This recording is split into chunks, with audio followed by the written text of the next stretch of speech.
yilning 23-sentyabr kuni davlatimiz rahbari Birlashgan Millatlar Tashkilotining 80-sessiyasida ishtirok etdilar va aynan shu dargohda turib davlat rahbarimiz tomonidan bir necha ustuvor vazifalar, global muammolarni yechimlari bilan alohida ta'kidlab o'tildi. Xususan davlatimiz rahbari alohida so'zlarining boshida shuni ta'kidlab o'tdilarki, biz O'zbekistonni huquqiy, demokratik va islohotlarga boy yangi O'zbekiston darajasiga olib chiqamiz va bunda har qanday davlatlar bilan sherikchilik, tinchlik, xalqaro hamdo'stlik aloqalarini ilgari surishga tayyor ekanliklarini ta'kidlab o'tdilar.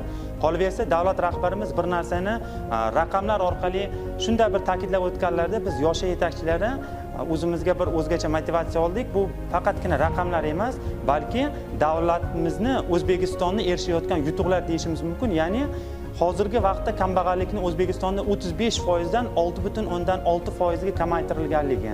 Qolaversa, ta'lim sohasida izchil islohotlar olib borilishi, qolaversa kichik biznesga alohida imkoniyatlar yaratib berilayotganligi va muhtaram prezidentimizni yoshlarga berayotgan imkoniyatlari natijasida ta'lim sohasida ham alohida islohotlar amalga oshirildi. Xususan, hozirgi kunga kelib 27% lik maktabgacha ta'lim qamrovini 78% ga olib chiqildi. Bu yosh farzandlarimizning kelajak avlodni yanada bilimli va zukko bo'lishiga asosiy fundament sifatida amalga oshirish mumkin deb aytishimiz mumkin. Qolaversa, oliy ta'lim dargohining talabalari uchun yangi kvotalarning joriy etilishi, talabalarga berilayotgan imkoniyatlar, yoshlarga berilayotgan imkoniyatlar natijasida bugungi kunga kelib 9% lik oliy ta'lim qamrovini 42% ga olib chiqilganligi bu oddiy raqamlar emas, bu juda katta islohotlarning bir natijasi deb aytishimiz mumkin. Prezidentimiz Birlashgan Millatlar Tashkilotining bosh assambleyasida aynan mana shu raqamlarga to'xtalib o'tganlarida bir narsani shohidi bo'ldim. Bizni prezidentimiz davlat rahbariga berilayotgan ushbu e'tibor, ushbu berilayotgan nutqni biz davlat rahbariga emas, O'zbekistonga berilayotgan imkoniyatlar va O'zbekistonga qaratilgan e'tibor deya baholashimiz mumkin. Aynan bu sohada prezidentimiz yana bir narsani ta'kidlab o'tdilar. O'zbekiston hududida jahon yoshlari tinchlik sari harakatini ta'sis etilishi va ushbu ta'sis etilgan tashkilotni qarorgohini O'zbekistonga joylashtirilishi, ya'ni butun jahon yoshlarini tinchlik sari, xalqlarni do'stligi, millatparvarligi, ularni tinchlik sari qilayotgan harakatlarni qarorgohini O'zbekistonda qurib berilishiga asos solinsa, O'zbekiston bu islohotlarda barcha shart-sharoitlarni tayyorlab beradi degan so'zlarni ta'kidlab o'tdilar. Bu ham bo'lsa, muhtaram prezidentimizni O'zbekistonni tinch, osoyishta va rivojlanib borayotgan davlat ekanligini bir isboti sifatida aytdilar desak ham bo'ladi. Muhtaram prezidentimiz yana bir sohaga alohida to'xtaldilar.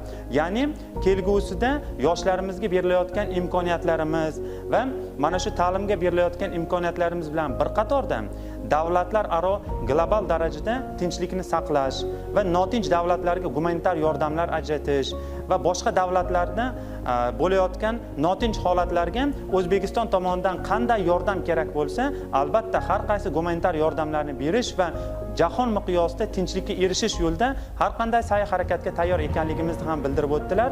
Bundan 8 yil avval Birlashgan Millatlar Tashkilotidagi nutqlarida O'rta Osiyoda, Markaziy Osiyoda tinchlik, barqaror hamkorlik va do'stlik aloqalarini rivojlantirishga biz o'z hissamizni qo'shamiz va bunga erisha olamiz degan so'zni aytgan edilar. Mana 8 yil bo'lib, qisqa muddat ichida aynan shu izchil islohotlarni amalga oshira oldik.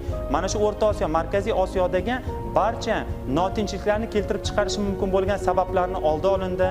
Chegara muammolari deymizmi, suv resurslari deymizmi, qanday muammo bo'lishidan qat'iy nazar, muhtaram prezidentimizning tashabbuslari bilan O'rta Osiyoda ham tinchlikni yanada barqarorlashishiga erisha olindi. Bu ham bo'lsa, prezidentimizni mana shu bizni O'zbekistonda olib borayotgan strategiyalari, siyosiy bilimlarni yanada yaxshi ekanliklarini bir isbot deb aytishimiz mumkin. Qolaversa, biz yoshlar ham ushbu aytilgan nutqlardan o'zimizga motivatsiya oldik, o'zimizga ilhom oldik va kelgusida albatta biz yoshlar ham davlat rahbarimizga munosib bo'lib, o'z ustimizda ishlab, bilim olib, kelgusida davlat rahbarimizning yonida turadigan, mustaqil fikrlaydigan yetuk kadr bo'lishga harakat qilamiz.